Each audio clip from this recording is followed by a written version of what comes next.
I'm here with Alexander Mercouris, editor-in-chief of the Duran. Alexander, let's talk about the JCPOA and the fact that the Europeans have activated the DRM, the Dispute Resolution Mechanism, which means that they're effectively putting an end to their participation in the JCPOA. You wrote an article for the Duran dated, let me pull it up, May 11th, 2018. Alexander, let me read you an excerpt from that article. While there is no doubt European leaders are deeply shocked by Donald Trump's announcement of a pullout from an international agreement in negotiating with the EU played a large part, I strongly doubt that they will find the courage or the willpower to defy the US by in effect encouraging their companies to continue to do business with Iran.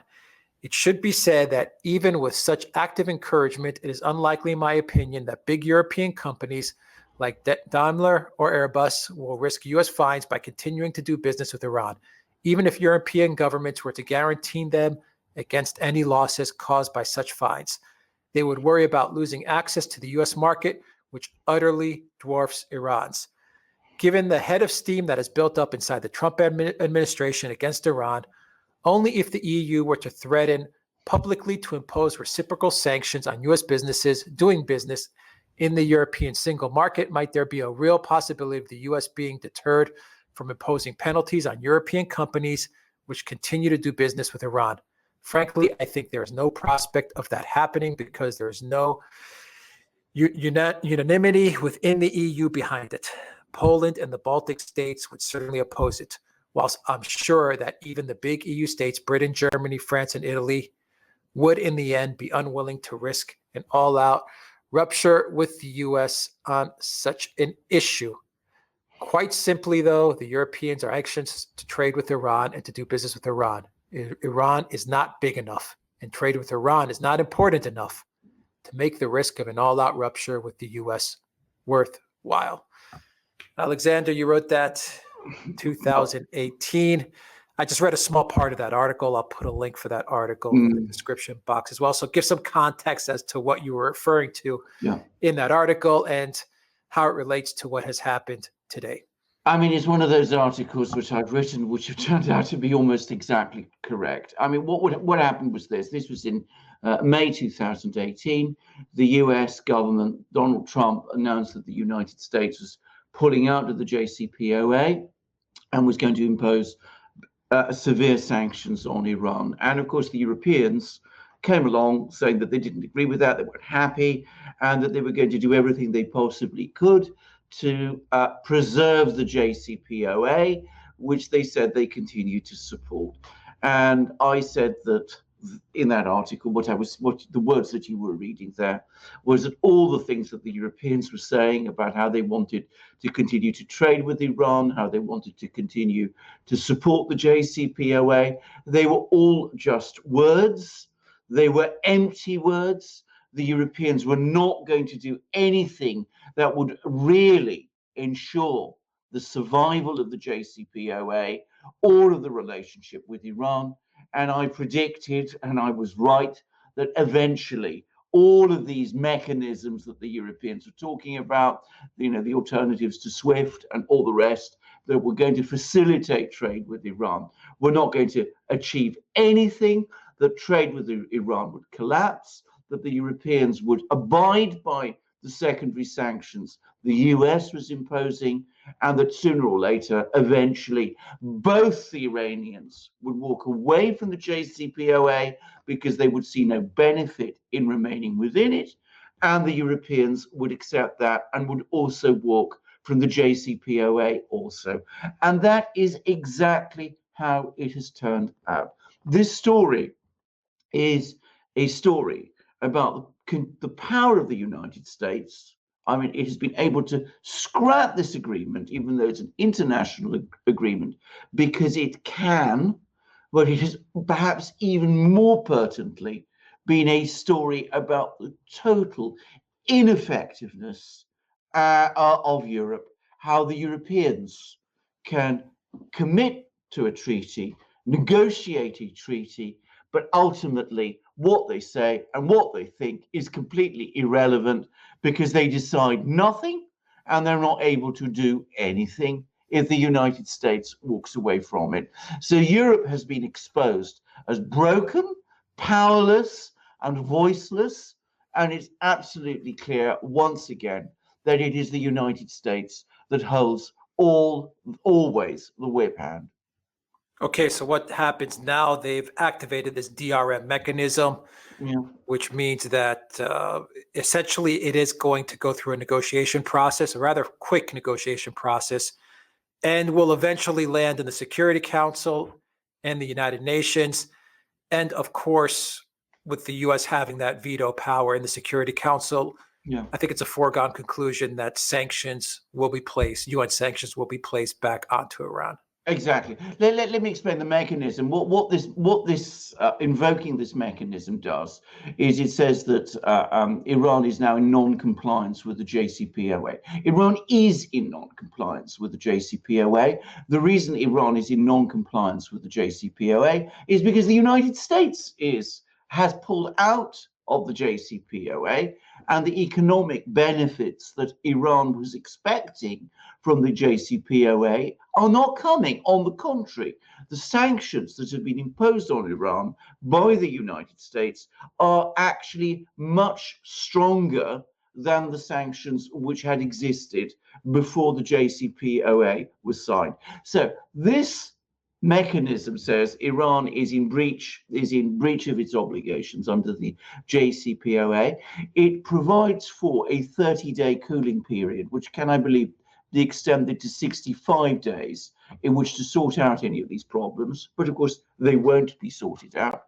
It will then be referred back to the UN Security Council, and unless every country on the UN Security Council then votes to keep the sanctions in suspense because Iran is in non-compliance with the sanctions, the UN sanctions will all snap back, and Iran will face all the UN sanctions that it was facing before the JCPOA was signed.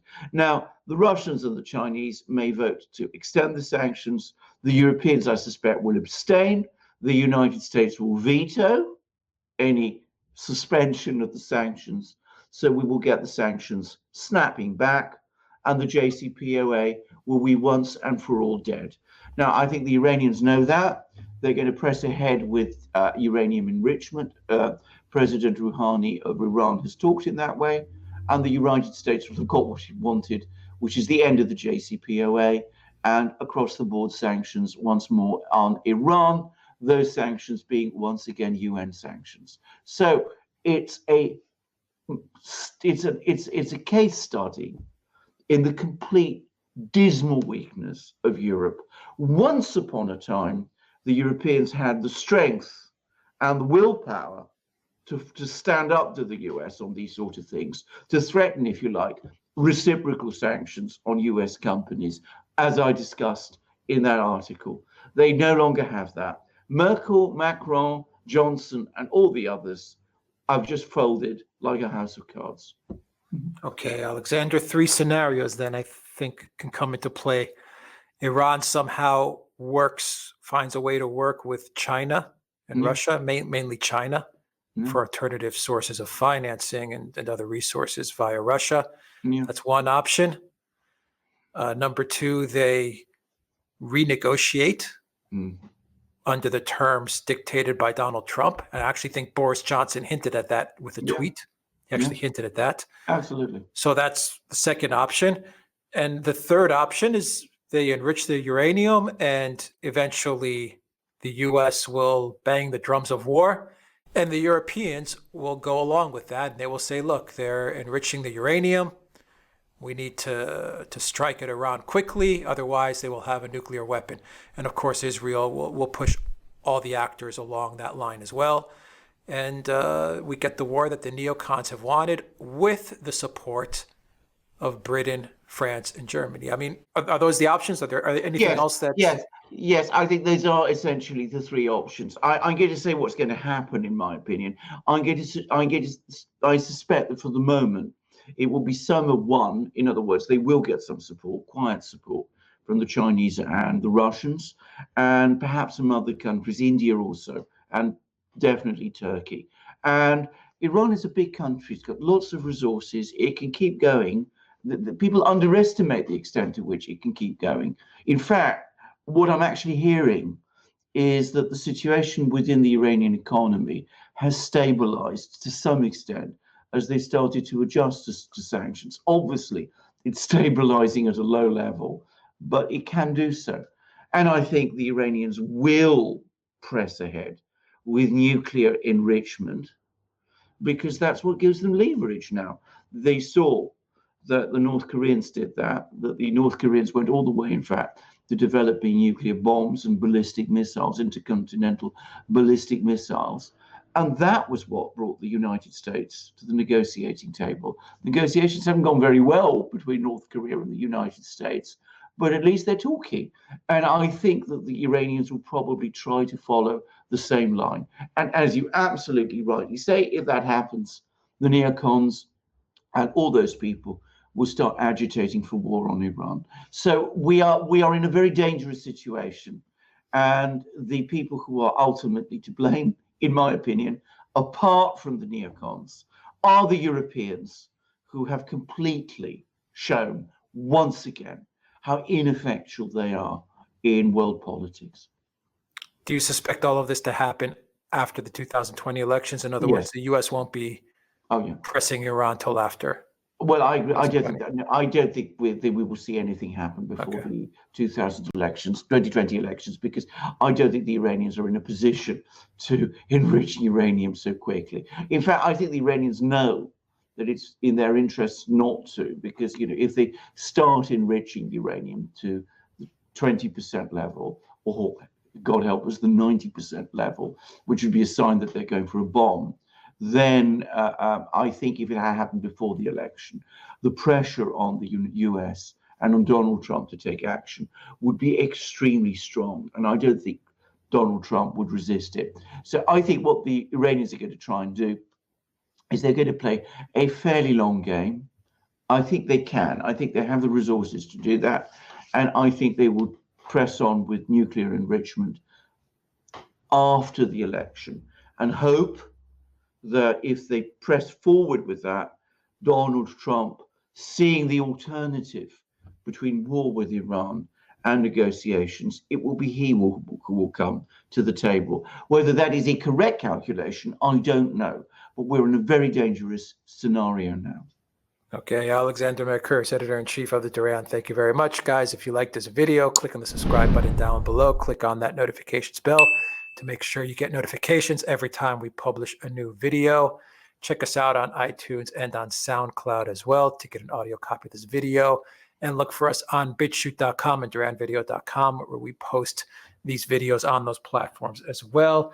Download the Telegram app so you can keep up to date with everything that's happening at the Duran, including our DRN20 coupon, which gives you 20% off all merchandise on the Duran shop. And if you purchase ebooks as well now from the Duran shop, we will donate 100% of those proceeds to the NSW Fire Services, which are fighting the fires in Australia. Indeed so, because this is a big story which we have not so far been able to do a video about, even though we are very conscious of the scale of it and of the tragedy of it for the people of Australia. So we were rather struggling to come up with a response for this, and Alex suggested that the way we should do it would be by contributing all of the money we now make from the sale of those ebooks in our shop to the firefighters in Australia who are heroically fighting these fires. So that's what we've decided to do. So you can actually give a direct donation if you like. The facility does exist, but we would also urge you to buy the books, the ebooks themselves. There's 4 of them. One on Russiagate, one on Brexit. They've both been around for a while. And we've got 2 new ebooks, one on Ukrainegate, the big scandal that you're hearing so much about, except in our opinion, It's not really a scandal because there's no crime, there's no wrongdoing, there's nothing. And yet, the president of the United States is being impeached on it. And then there's the other scandal, the huge scandal, where there really is not just one crime, but multiple crimes and real victims and enormous wrongdoing. The Epstein scandal, that's the subject of our other book, and that's not being covered to anything like the same extent.